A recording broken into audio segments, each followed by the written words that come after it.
Yo, what's up guys? So we're here to check out the new Aromas, the Aromage's gameplay here. And they're actually a decent little deck over here. Like I mentioned before when I first saw the cards, I didn't think they're going to be like a tier 1 deck. But they are still an okay deck up against certain things that, again, don't negate every single card you do, which is pretty much majority of the meta. The deck actually has a few plays where you can disrupt your opponent, courtesy of Aroma Gardening. Being able to actually summon your aromas during your opponent's turn will actually proc a lot of your back row effects that will kind of let you stun your opponent by just being able to pop. There's a lot of downsides though to them. One, they're trapped, so they're going to be slower. Two, I don't think the deck has a very explosive turn 1 play. Your best option is maybe like pop one card that your opponent has, but you do have a lot of utility in the deck as kind of toolboxes. So anyways, we're going to see two different builds. One's going to be more of like a rose garden control, where you're able to utilize some of the other plant support. But, I mean, Lonefire is still an excellent card, and Mark of the Rose is still a very insane card. So the Lunalight player is going to go ahead and make the Saber Dancer. He's also got a Borload. But Jasmine over here does technically protect your card, so he goes ahead and ends off with a Brolsor, which I think he might change his mind on that, because you need that effect where he's able to take certain things. But anyways, he's going to go ahead and attack. But we're going to see Aroma Gardening activate its effect. So this is one of the newer cards. So this makes it so if you normal or special summon Aroma, you can gain 1,000 life points, which is great. But when your opponent declares an attack and your life points are lower than your opponent's, you can just special summon any Aroma monster from your deck. So that allows you to not only get that Aroma monster, but then also heal up for those life points. And then you might be able to activate some of the Aroma's effects, which you guys will see very soon over here. So anyways, he's going to go ahead and make Angelica over here. You're going to activate Kananga's effect over here that lets you bounce back one of your opponent's cards. And here's the new Synchro monster in action here. So this lets you add one of the Humid Winds, Dried Winds, or Blessed Winds. So we go ahead and see Dried Winds and Humid Winds in the back row. So this is basically your disruption. So Dried Winds over here makes it so if you gain life points, you're able to target a face-up monster your opponent controls and destroy it. So while you're behind, you'll not only be able to special summon a monster, heal up for 1,000 life points, but then basically get rid of a card. Yeah, there's the downside is it does target a face-up monster your opponent controls, and it does destroy it, rather than sending it to the graveyard, which gets around a lot of just gameplay mechanics. And a lot of other Yu-Gi-Oh cards are like you can't target, and same thing with you can't destroy it. And then also you have Humid Wind, so this lets you search out any Aroma monster by paying life points. Therefore, you're usually going to be under with your Aroma Gardening, which is, again, one of the newer cards. So he's going to go ahead and attack, but we have lower life points. We're going to go ahead and special summon the Bergamot over here, and that has that effect where it will gain attack. This is like your big attacker in the deck. In addition to, I guess, the Synchro has pretty decent little attack. It lets you get over certain things as well. And then Laurier is going to go ahead and be summoned. This is another one of the newer cards. So this just lets you special summon it if your life points are higher than your opponent's. And then you can, if you gain life points, you can target a plant monster on the field and it's treated as a tuner this turn. So it lets you easily just go into some of the other cards, which of course are the Sweet Merodram, which is the Synchro monster. The card's okay. This one makes it so if you gain life points, you get to target one card your opponent controls and destroy it. So basically, you have two, again, cards that will let you go off and basically get rid of two things. Again, I just wish it was not target and destroy. If it was like send one card your opponent controls to the graveyard or just something like that. It would just be, or even if it's just like a card on the field, it might help out. But that's going to go ahead and be GG for the Lunalight player. Probably made a few different moves that could have been better for him, but for the most part, it's a new deck, so I understand sometimes playing up against something new. I mean, when you're winning with this deck, you win pretty hard. Now, this one is going to be a variant where it's kind of just like a showcase of Mark of the Rose and how good this card can be, because some decks, they try to throw out like a really strong monster, and then that's it. Obviously, this is a great way for you to go second and force out a negation from your opponent as well, because obviously they're going to need to negate this card.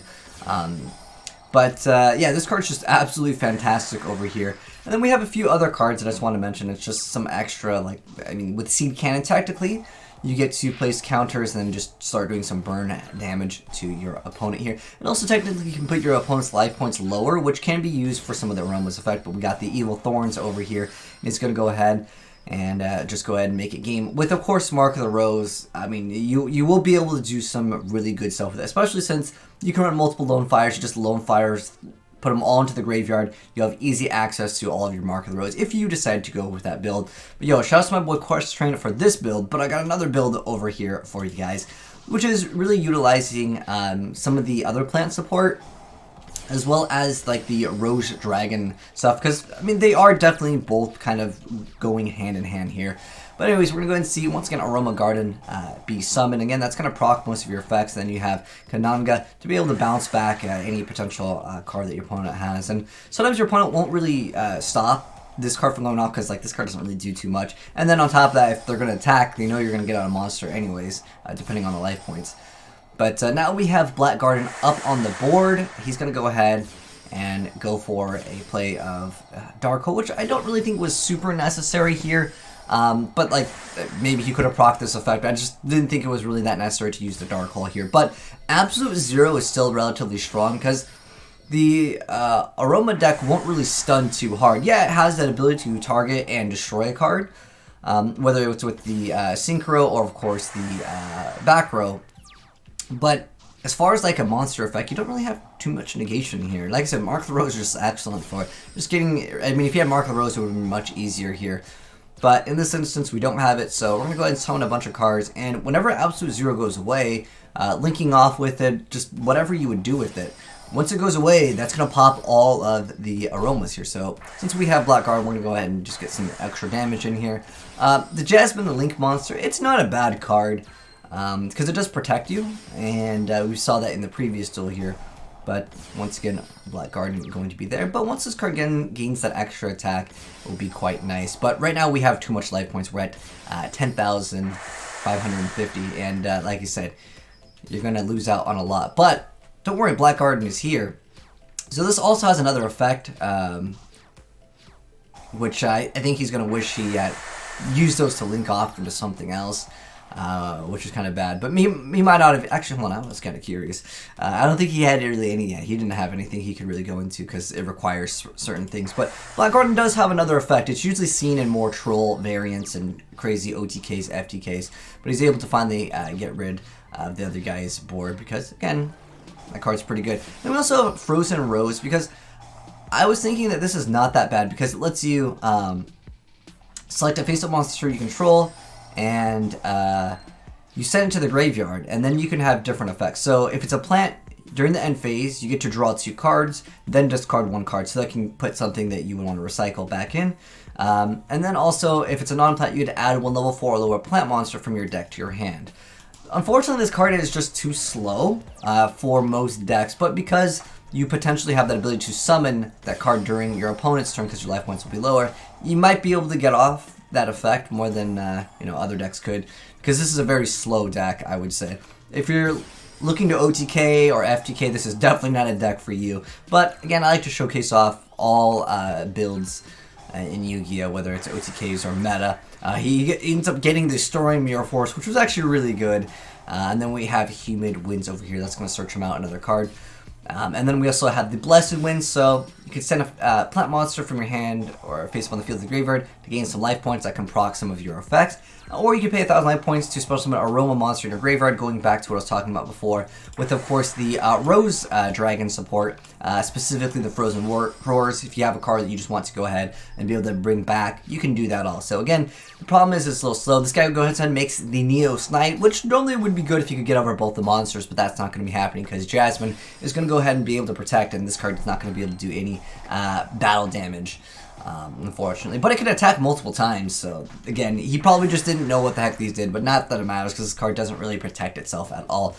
But you can see when you're winning with this deck, you're winning really convincingly. You're having so many extra cards. But anyways, now that you guys have seen it in action in Shasboy, Quest Train as well as Mala Coda for these 2 different builds over here. And I'm going to go ahead and give you guys the deck profile for both of the builds that you guys saw, but go ahead and feel free to go ahead and make suggestions. I always think to throw in Ash Blossom is always a fantastic card, and Impermanence just to deal with going second, because going second in this deck, Mark of the Rose, like I said before, is just so great. You can go Lone Fire, and sometimes they won't stop Lone Fire immediately, and you just go Lone Fire, Lone Fire, Lone Fire, and then once you go for the other card, They might be like, oh, he's playing Aromage, it's not even that good, and then he's going to wait. But then you hit him up with that Mark of the Rose, and that's instant. They have to negate that. So you can use that to your advantage. Or if you summon this, they negate that. Maybe just take their monster, use it as other link material, or whatever the case may be. Because this one technically does not require a specific thing, where this one does require plants. But it might be a little bit difficult because it does require a tuner. But anyways, onwards with the deck profile from the first build. So the first build played 3 Bergamot. This is, I guess, like your boss monster. It's okay if you play more than one. Now with, of course, the gardening, you're able to just get it out much easier. And then we have Merodram. This one, just while your life points are higher, you take no battle damage from attacks. But then when a plant monster is destroyed, you can just special summon it and then gain 500 life points, which will then proc all of your effects if you have other monsters. And then you have Rosemary, so this lets you change the battle position, gets over stuff. I'm not sure how it's going to be really that useful. I mean, a lot of these are just for the Aromage names, but because of links, you can't move them, and that really does hurt the viability of this card. And then we have Kananga. If this card changes battle position and then negated its effect, or just negated its effect, this card would be so much better. Again, the deck is just a little bit lackluster in the speed department. And then Kananga, you're able to bounce one back over here. And then we have Lone Fire Blossom. That should be a no-brainer.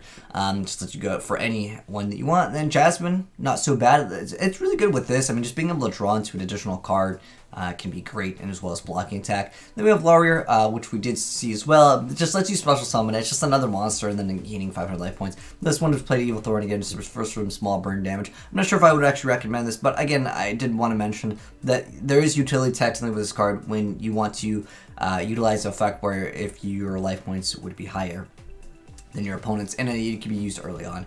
And then this is just another, just kind of, it lets you discard this card, target a Aroma monster, gain life points, and then when life points are higher, you're able to special summon this card, but then you banish it. But it is a level 1 and it's a tuner, so it obviously helps out for making this.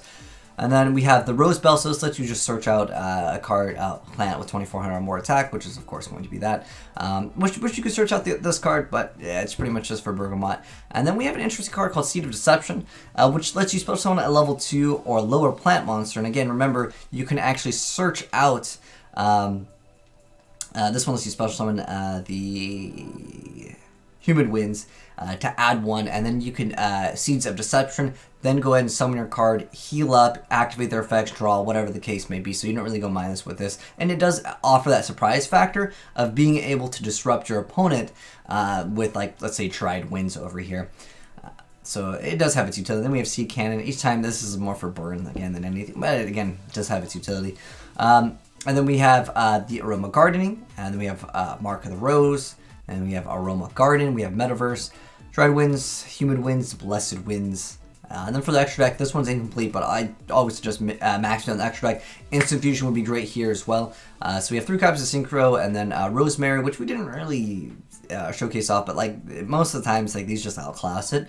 But while your life points are higher than your opponent's, all plant monsters gain 500 attack and defense, and once per turn, if you gain life points, you can target a face-up card your opponent controls, and that effect has its effects negated until the end of this turn. Unfortunately, it doesn't get rid of it, but again, I just think that getting rid of the card is much better most of the time because it already targets anyways. Why not just get rid of the card? But sometimes negating the effect is more important than, of course, destroying.